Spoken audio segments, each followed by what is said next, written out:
Hola, sean bienvenidos a su tercera clase de electrotecnia, en la cual vamos a continuar hablando sobre los circuitos eléctricos. En este caso vamos a hablar sobre métodos de resolución de circuitos. En la clase anterior pues vimos cómo de forma sencilla podemos ir simplificando circuitos para poder resolverlos y hallar sus variables eléctricas. Pero ¿qué pasa si no se puede simplificar un circuito? Si no se puede simplificar, se pueden aplicar métodos tales como método de las corrientes de malla, que en este caso, fíjense este circuito no se puede simplificar. ¿Por qué? Porque las resistencias no están conectadas ni en serie ni en paralelo. Entonces lo que podemos aplicar es el método de las corrientes de malla. Claro, existen muchos métodos, pero este que les voy a dar aquí es uno de los principales. En primer lugar, para este método, lo que se pretende primero es buscar cada uno de los caminos cerrados que existen, o todas las posibilidades que existan. Por lo menos, fíjense, existe la del camino cerrado A, B, E, F, A, ese es uno. Luego existe el camino cerrado B, C, D, E, B, otro, y por último tenemos un camino cerrado grande que contiene los dos de ruta A, B, C, D, E, F, A. En este caso pues vemos que existen tres caminos cerrados, de los cuales dos son independientes entre sí. Bueno, vamos a tomar esos dos caminos cerrados independientes entre sí y vamos a asignarles corrientes de malla. Fíjense, en este caso asignamos la corriente de malla I1 y la corriente de malla I2. Posteriormente vamos a proceder a lo que es la utilización de las leyes de Kirchhoff en cada malla y vamos a escribir cada una de las ecuaciones.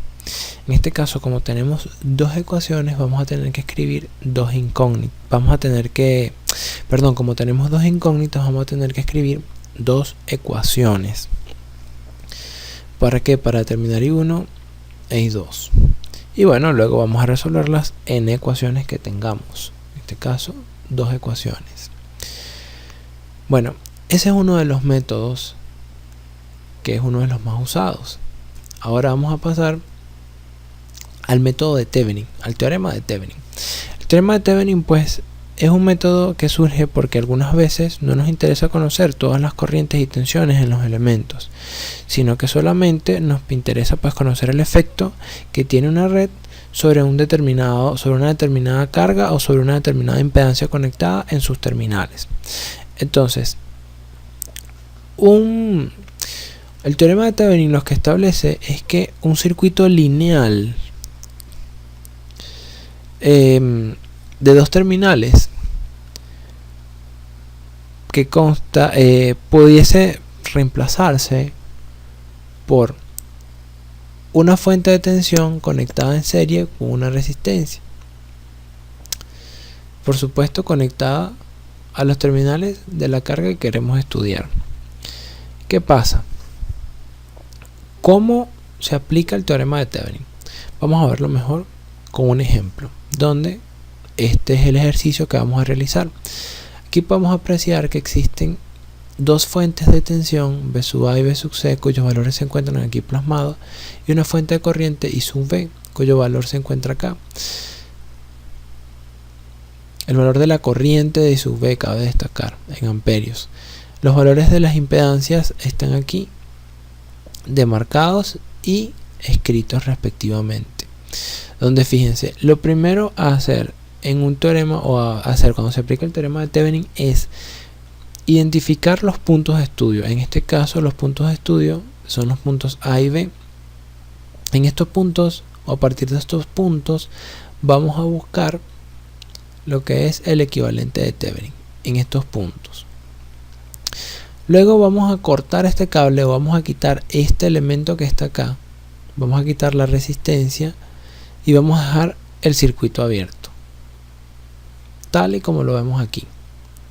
¿Por qué? Porque el voltaje entre los terminales A y B va a ser nuestro voltaje de Thevenin. Entonces nuestras fuerzas por ahora se van a centrar en determinar dicho voltaje de Thevenin. ¿Cómo vamos a determinar el voltaje de Thevenin? Como ustedes quieran. Pero en este caso vamos a aplicar el método de mallas o el método de las corrientes de malla. Fíjense, el voltaje de Thevenin o los terminales A y B, o a los terminales A y B está conectado la impedancia Z4. Es decir, que el voltaje de la impedancia Z4 es el mismo voltaje de Thevenin. Curioso, ¿no? Entonces, la impedancia Z4 tiene como voltaje algo equivalente a la corriente que circula por esa impedancia por el valor de la impedancia Z4. Ok, ya sabemos cuál es nuestro voltaje de Thevenin. Sencillo, ¿no? Pero ahora tenemos que determinar esta corriente y Z4. Para buscar la corriente y Z4 vamos a buscar como tal las corrientes de malla. Recuérdense lo que les comenté anteriormente. Para resolver este método lo primero que tenemos que buscar son los caminos o lazos independientes entre sí. Fíjense, tenemos 1, tenemos 2, tenemos 3 y tenemos 4. Tenemos 4 caminos o lazos independientes entre sí, donde básicamente vamos a trabajar solo con estos 3. Y 1, y 2, y 3. Este lazo no es que no sea importante, pero no es determinante para conseguir lo que nosotros necesitamos. De todas maneras les queda como tarea pues trabajar con este lazo si lo desean. Entonces, al haber determinado los caminos cerrados vamos a asignarles corrientes. Y 1 para el caso de este lazo grande, y 2 para el caso de este lazo pequeño, y 3 para el caso del lazo superior. Cabe destacar que la corriente que circula por esta rama que está acá es la misma corriente I3. Y es importante que ustedes sepan que la corriente de esta rama la gobierna la fuente IB, o sea, es dato. Es decir, que la corriente I3 es igual a la corriente de la fuente IB. Ya tenemos una de las corrientes. Bingo. Nos falta I1 e I2. ¿Qué pasa? IZ4, que es la corriente que estamos buscando, está influenciada por I1 e I2. I1 entra por el terminal positivo e I2 entra por el terminal negativo. Entonces IZ4 es igual a I1 menos I2. Muy bien. Entonces, vamos a recorrer nuestra primera malla. Vamos a buscar más BA menos BZ2 menos BZ4, cierro la malla, es igual a 0. Aquí está planteada. Donde BZ2 es igual a IZ2 por Z2 y BZ4 es igual a IZ4 por Z4. Ya IZ4 la tenemos en función de las corrientes de malla, pero IZ2 no sabemos quién es IZ2. Fíjense en Z2, en la impedancia Z2. La impedancia Z2 está influenciada por la corriente I1 y por la corriente I3, donde I1 entra por el terminal positivo e I3 por el terminal negativo. Por ende, IZ2 va a ser igual a I1 menos I3, tal como lo planteamos aquí. Entonces vamos a proceder a sustituir esta y esta ecuación aquí. Y vamos a aplicar propiedad distributiva. Y bueno, les recuerdo que I3 es igual a IB. Sustituimos aquí por los valores de las impedancias y de los voltajes que ya tenemos en el enunciado, igual a, obtenemos nuestra primera ecuación, donde nuestra primera ecuación está representada por dos incógnitas y por sus coeficientes respectivos de la sustitución de los datos. Tenemos una ecuación con dos incógnitas. Para poder resolverla tenemos que generar otra ecuación para tener así dos ecuaciones y dos incógnitas. ¿De dónde vamos a generar esa otra ecuación? Vamos a generarla de la segunda malla, que la vamos a recorrer por acá. ¿Por qué no utilizamos este recorrido de malla? Sencillo. Fíjense, si recorremos aquí la malla sería, por ejemplo, menos BZ2 más el voltaje de la impedancia Z1 más el voltaje en la fuente de corriente IB igual a 0. Pero este voltaje de la fuente de corriente IV no lo tenemos, es una incógnita. Entonces, si recorremos esta malla, además de que vamos a tener como incógnita I1, vamos a tener como incógnita al voltaje de esta fuente de corriente. Entonces no nos sirve, o sea, nos vamos a generar un problema más. Por ende tenemos que irnos por este camino, porque en este camino, si lo recorremos, tendríamos voltaje de la impedancia Z4 menos voltaje de la impedancia Z5 menos voltaje de la fuente C es igual a 0, donde el voltaje de la fuente C sí lo conocemos, es dato. El voltaje de Z4 pues lo podemos ver aquí o aquí. El voltaje de Z5 es IZ5 por Z5, donde la corriente de la impedancia Z5 está solamente influenciada por la corriente de malla I2, es decir que el voltaje de Z5 es I2 por Z5. Si sustituimos aquí y aquí por los valores que ya hemos determinado previamente o por las ecuaciones que ya hemos buscado previamente, obtenemos esto que está aquí, que al simplificarlos nos da esto. Si nosotros sustituimos los datos, nos genera una segunda ecuación, que es esta que está acá, donde al tener dos ecuaciones con dos incógnitas ya podemos resolver un sistema lineal donde nos va a dar una solución. ¿Cómo vamos a hacer este sistema? Vamos a hacerlo, o sea, se puede hacer por reducción, por sustitución, como ustedes quieran, pero en este caso lo vamos a hacer por sustitución. Vamos a agarrar de la ecuación 2 y vamos a despejar I2, lo cual nos da aquí esta expresión matemática. De la ecuación I2 y de I2 la vamos a sustituir en la ecuación 1, que es esta que está acá. Fíjense, I2 está aquí. Y bueno, vamos a ir sustituyendo. Luego nos queda una ecuación en función solamente de números. Y nos queda que I1 es igual a 4 menos 2J amperios. Un fasor con parte real, parte imaginaria. Este fasor está expresado de forma rectangular, cabe destacar. Luego I1 la voy a sustituir en la ecuación 2. Esta que está aquí. Fíjense, al sustituirla nos genera que I2 es igual a menos 2J amperios. Ya tenemos nuestro fasor corriente I1 y fasor corriente I2. Entonces IZ4, si mal recordamos, es igual a I1 menos I2. Sustituimos este y esta en esta ecuación y nos queda que IZ4 es igual a 4 amperios. Pero entonces no hemos terminado, porque el voltaje de la impedancia 4, que es el voltaje de Thevenin, es el producto de la corriente Z4 por la impedancia Z4. Nos da en este conjunto de operaciones que está aquí que el voltaje de Thevenin o el voltaje Z4 es igual a 8J voltios. Ok, ya tenemos nuestro voltaje de Thevenin. Paso 1, listo. Paso 2, determinar la impedancia de Thevenin. Para ello tenemos que apagar las fuentes de tensión y corriente en el circuito. Fíjense aquí, en el circuito existen dos fuentes de tensión y una fuente de corriente. Al apagar las fuentes de tensión, para empezar, es como que si nosotros estuviésemos ahí, como que si la fuente de tensión estuviese mandando 0 voltios. Y 0 voltios lo que simboliza es un cable o un cortocircuito. Es decir, que cuando pongamos las fuentes de tensión, es como que si tuviésemos un cable, es como que si lo hubiésemos puenteado. Es como que si la fuente no existiera y existiera solo un cable. Y cuando apagamos la fuente de corriente, la corriente que circula por allí va a ser igual a 0. Y cuando la corriente que circula por una rama es igual a 0, es como que si la rama estuviese cortada. Es decir, es como que si existiese un circuito abierto. O sea, que cuando apagamos una fuente de corriente, eso se va a simbolizar como un circuito abierto.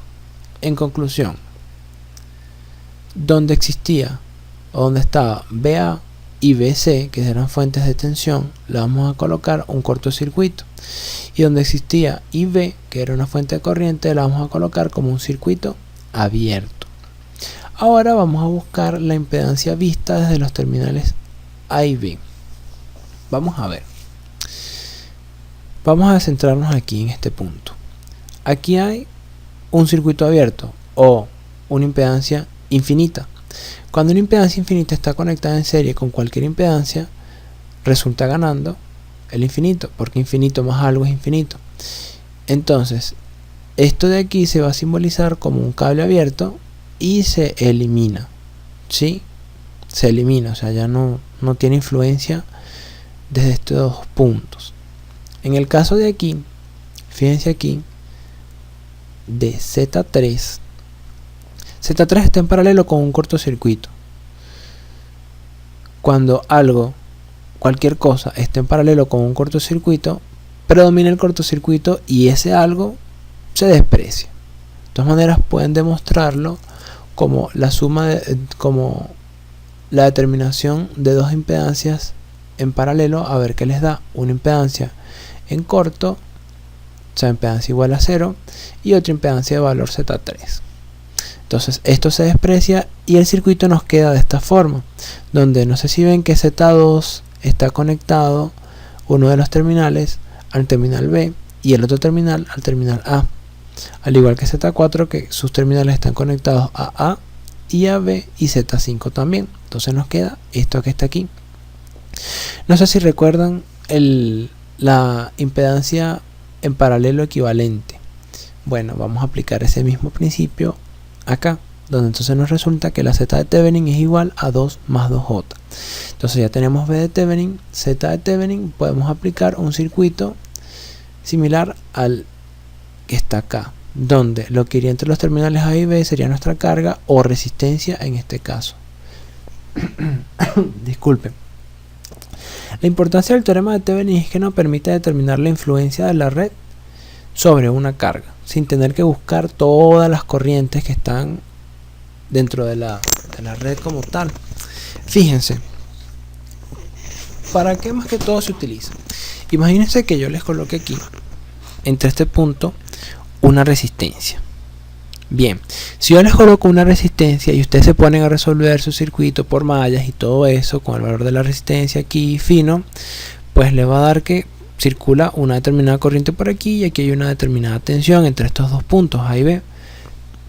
Pero ¿qué tal si yo les quito esta resistencia a mitad del ejercicio y les pongo un capacitor, un inductor, o les pongo una impedancia cualquiera? Entonces tienen que volver a determinar todas las corrientes, porque las corrientes cambian si ustedes dejan aquí la impedancia como tal conectada, y volver a resolver otro ejercicio.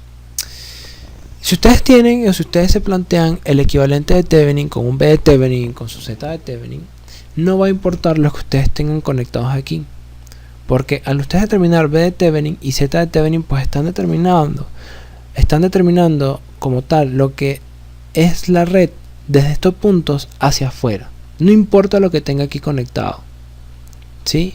En el caso de que ustedes determinen B de Thevenin y Z de Thevenin, no importa lo que tenga conectado, no va a variar la red, ¿sí? No va a cambiar la red. Entonces, por ejemplo, si yo tengo B de Thevenin y Z de Thevenin, y en este caso le pongo aquí una resistencia, pues B de Thevenin y Z de Thevenin va a ser la misma si yo lo hago de forma adecuada o aplico de forma adecuada el teorema de Thevenin.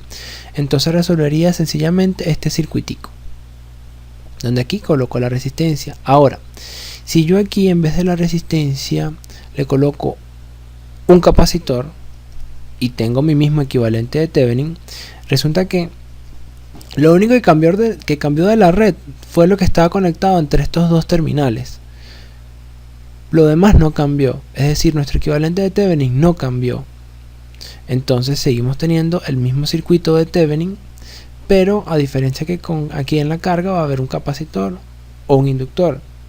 Entonces es más fácil resolver en este caso, donde tengamos que cambiar muchas cosas, resolver de una sola vez el B de Thevenin y el Z de Thevenin, para después, cuando cambiemos cosas, lo que tengamos que hacer es ensamblar y resolver un circuitico sencillo de una malla. Porque imagínense, si ustedes se ponen a resolver en un parcial 5 circuitos de 4 mallas, nunca van a terminar. En cambio, si ustedes resuelven un solo circuito de 4 mallas, pero resuelven después 4 circuitos de una sola mallita, pues va a ser sencillo, va a ser rápido el parcial. Ok, pasemos a como tal a ver qué sucede con la potencia. ¿Qué pasa con la potencia? ¿Por qué es tan importante la potencia?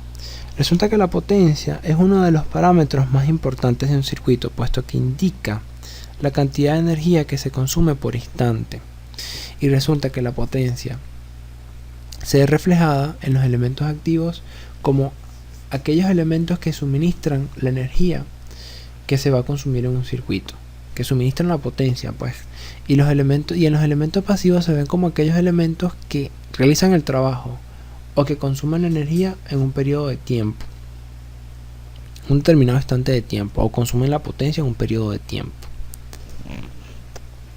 Resulta que la potencia puede ser llamada, o existe como tal, la potencia instantánea, donde la potencia instantánea, que ya la hemos visto previamente, no es más que el producto del voltaje entre los terminales del elemento por la corriente que circula a través de él. En este caso la corriente sería la corriente que entra por el terminal positivo. ¿Qué sucede si en este caso se disponen de dos señales? En este caso una de voltaje de naturaleza senoidal y una de corriente de naturaleza senoidal. ¿Qué pasa allí?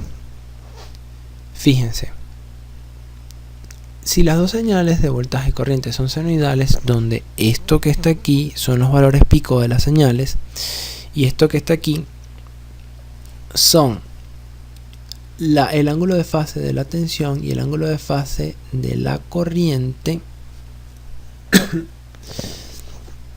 si nosotros hacemos el producto entre estas dos señales, obtenemos esta señal que está aquí, donde aplicando esta identidad trigonométrica nos puede facilitar la vida de esta forma.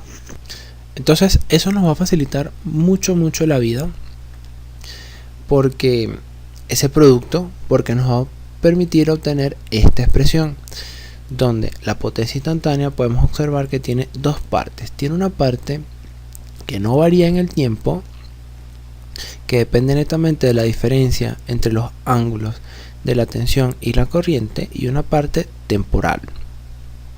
¿Sí? Resulta que vamos a cambiar estos valores pico por valores RMS. Antes de que se asusten, el valor RMS de una señal senoidal siempre es lo mismo, es igual al valor pico entre raíz de 2. Cabe destacar que lo que vamos a utilizar de ahora en adelante son valores RMS. ¿Por qué? Porque todos los amperímetros, voltímetros, todo mide valor RMS, o la gran mayoría de los aparatos. Entonces eso nos da o nos origina esta expresión que está aquí, donde seguimos observando una señal o una parte de la señal que no depende del tiempo y otra parte de la señal que sí depende del tiempo. Entonces, ¿qué pasa? ¿Por qué no es frecuente utilizar la potencia instantánea? Primero, porque la potencia instantánea pues varía en el tiempo. Fíjense, en el caso de la potencia en un inductor, en un resistor, siempre la potencia instantánea va a tener esta gráfica. ¿Ven? Entonces, ella en un determinado instante va a tener un valor, después va a tener otro valor, después va a tener otro valor, y eso es difícil de medir. Entonces, por ende, eso no se usa. Lo que se usa es la potencia promedio. La potencia promedio se calcula como el promedio de la potencia activa. Fíjense, ¿se acuerdan? Valor promedio de una señal. Bueno, vamos a calcular el promedio de la potencia activa, donde vamos a sustituir en nuestra integral el valor de la potencia activa. T representa el periodo de la señal a estudiar. Fíjense aquí, esta como tal es nuestra parte que no depende del tiempo, y esta es la parte que depende del tiempo. Cuando nosotros integramos este coseno entre 0 y t, resulta, donde t es el periodo, resulta que esta integral vale 0.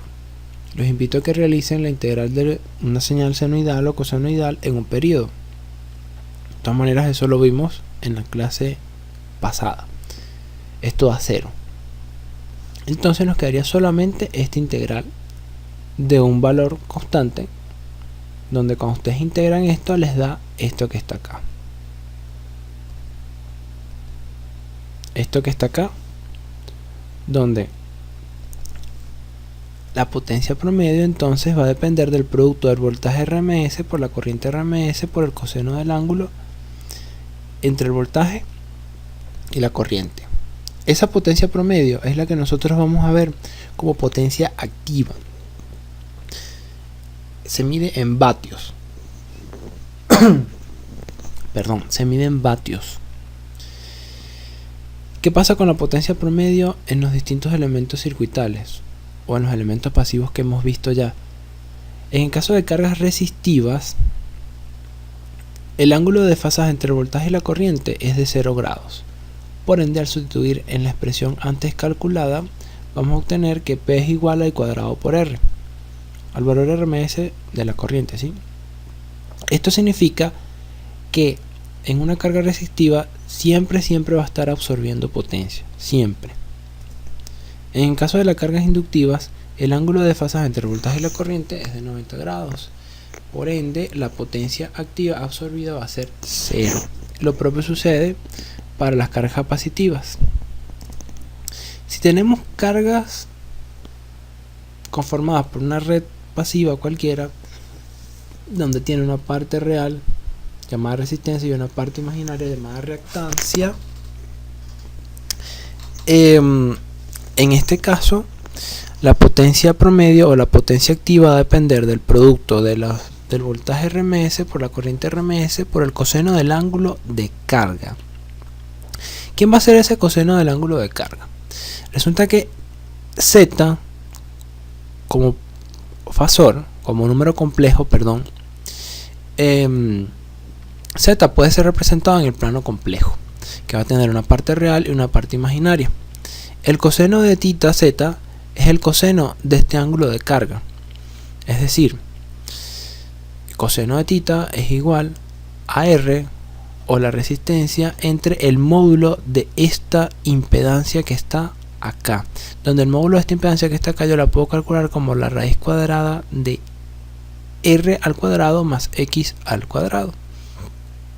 Entonces, en fin, la potencia promedio va a depender del voltaje RMS por la corriente RMS por el coseno del ángulo de carga.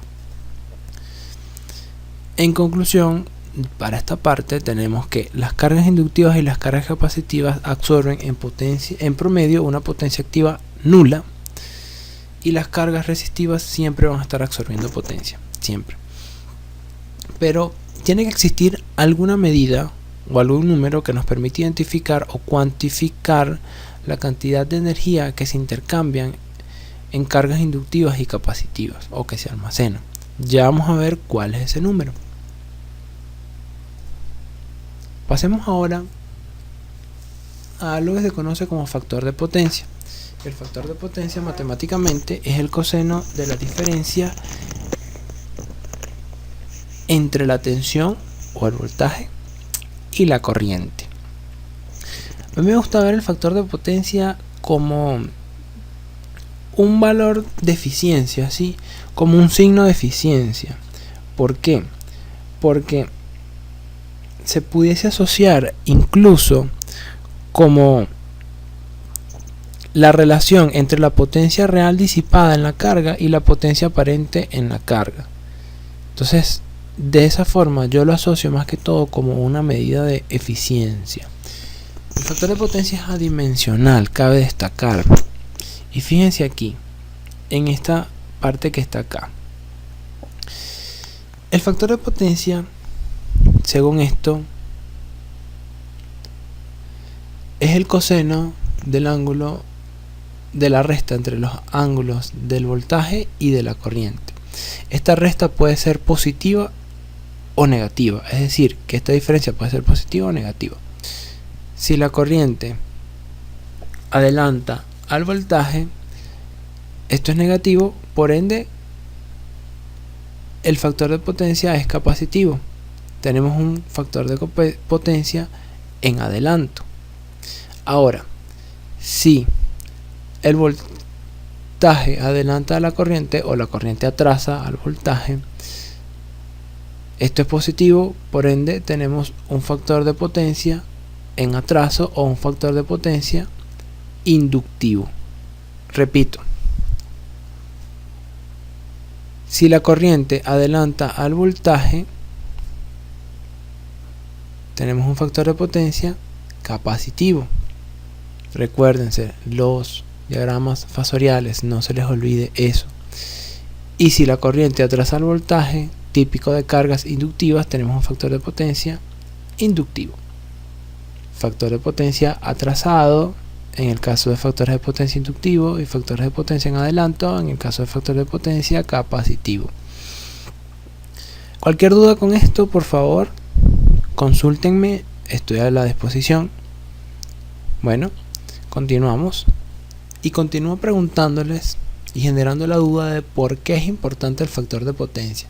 Les recomiendo que investiguen eso, pero yo les adelanto algo. El factor de potencia es una medida de aprovechamiento de la energía. El factor de potencia es un número que varía entre 0 y 1. Mientras más cercano a 1, el factor de potencia es mejor, y mientras más cercano a 0, el factor de potencia es peor. Entonces, ¿qué pasa? Las industrias o las empresas que se encargan de sustituir de energía eléctrica obligan a sus suscriptores a tener un factor de potencia lo más cercano a 1. Pasemos ahora a algunos conceptos relacionados con el factor de potencia. Bien, tenemos como tal lo que es la potencia aparente, que la potencia aparente no es más que el producto del voltaje RMS por la corriente RMS. Si se tiene que la potencia activa es igual al VRMS por IRMS por el coseno del ángulo entre el voltaje y la corriente, dijimos que el voltaje por la corriente RMS es igual a la potencia aparente, que es esta que está aquí. ¿Ok? Entonces, pudiésemos decir, centrándonos en esto y en esto, que el factor de potencia, que es esta expresión que está aquí, es igual a P entre S, pasando esto a dividir. Entonces, mientras más cercano a 1 sea el factor de potencia, es porque la potencia activa se parece a la potencia aparente.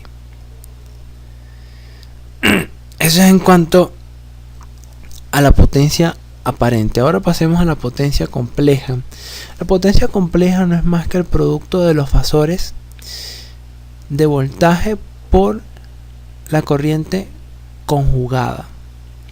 Un fasor conjugado o un número complejo conjugado es cuando yo agarro y le cambio el signo a su fase o a su ángulo. Por ejemplo, si yo tengo un fasor cuyo valor es de 2 a 45 grados y yo le quiero calcular el complejo conjugado, sería 2 a menos 45 grados. Lo mismo aplica que si por ejemplo yo tengo un fasor a 3 a menos 90 grados y yo quiero calcularle el complejo conjugado, el fasor resultante sería 3 a 90 grados. O sea, cuando yo calculo un fasor o el complejo conjugado de un fasor, lo que estoy haciendo es cambiándole el signo al ángulo o a la fase. El módulo queda igual.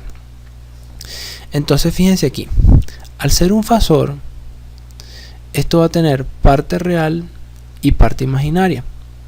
Parte real y parte imaginaria. La parte real es lo que se conoce como potencia activa y la parte imaginaria es lo que se conoce como potencia reactiva. El módulo de este fasor de potencia compleja se conoce como potencia aparente. Ven, aquí lo pueden observar. Por último, pero no menos importante, tenemos a la potencia reactiva, que aquí es donde entra en juego que la potencia reactiva se utiliza como una medida del intercambio de energía entre los elementos reactivos de un circuito eléctrico.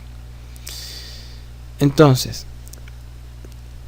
a la potencia reactiva se le asigna la letra Q y ella es positiva para los elementos inductivos y negativa para los elementos capacitivos. Es decir, fíjense aquí, es positiva Para cargas inductivas, es decir, con factor de potencia en atraso, lo que comentábamos anteriormente, es negativo. La potencia reactiva para cargas capacitivas con factor de potencia en adelanto, y la potencia reactiva va a ser igual a 0 en cargas netamente resistivas. Repito, la potencia reactiva va a ser igual a 0 para cargas netamente resistivas, es decir, con factor de potencia unitario. Cargas inductivas, cargas capacitivas, cargas resistivas sin potencia reactiva. Factor de potencia en atraso, factor de potencia en adelanto y factor de potencia unitario. La potencia reactiva tiene como unidades el volampere reactivo. La potencia compleja tiene como unidades el volampere, al igual que la potencia aparente. Para concluir la clase, vamos a hablar como tal de lo que es el triángulo de potencia. Pero antes, quiero que vean este diagrama que está aquí y lo memoricen. Fíjense aquí, triángulo de potencia. El triángulo de potencia pues está conformado por lo que son la potencia real y la potencia compleja. La potencia real o la potencia activa se dibuja sobre el eje real, y la potencia compleja, la potencia reactiva se dibuja sobre el eje complejo.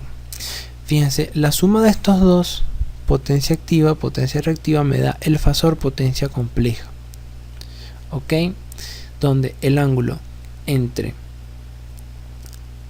la potencia compleja y la potencia activa es lo que se conoce como el factor de potencia. Fíjense que en la medida de que este ángulo se haga más pequeño es porque la potencia compleja como fasor va a estar paralela al fasor o a la parte de la potencia activa. Es decir, que el módulo de la potencia compleja, es decir, la potencia aparente, se va a parecer mucho a la potencia activa, o la potencia compleja se va a parecer mucho a la potencia activa. Eso pasa solo cuando tenemos factores de potencia lo más cercano a 1.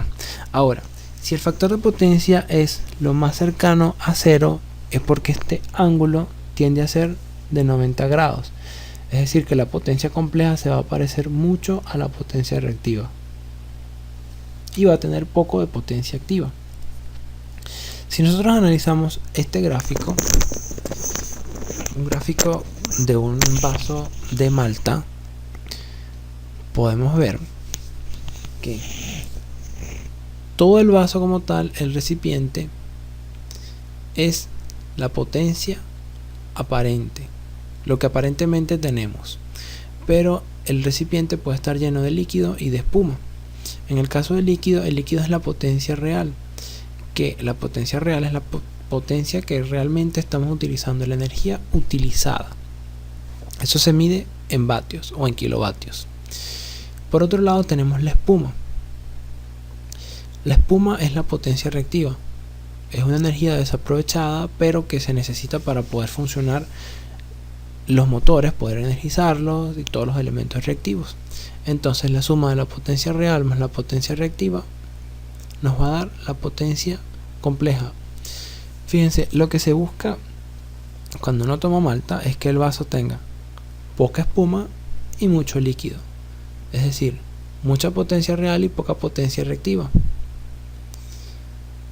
Un factor de potencia cercano a 1 se traduce en eso: un vaso lleno de líquido y con poca espuma. Ahora, si el vaso estuviese con mucha espuma y poco líquido, tendríamos o estaríamos en presencia de un factor de potencia muy cercano a 0. Conclusión: número buscado del factor de potencia lo más cercano a 1. Factor de potencia lo más cercano a 1, bueno. Factor de potencia lo más cercano a 0, malo. Y de esta forma pues concluimos nuestra clase. Espero les haya sido de provecho. Cualquier duda consulten. Hasta la próxima.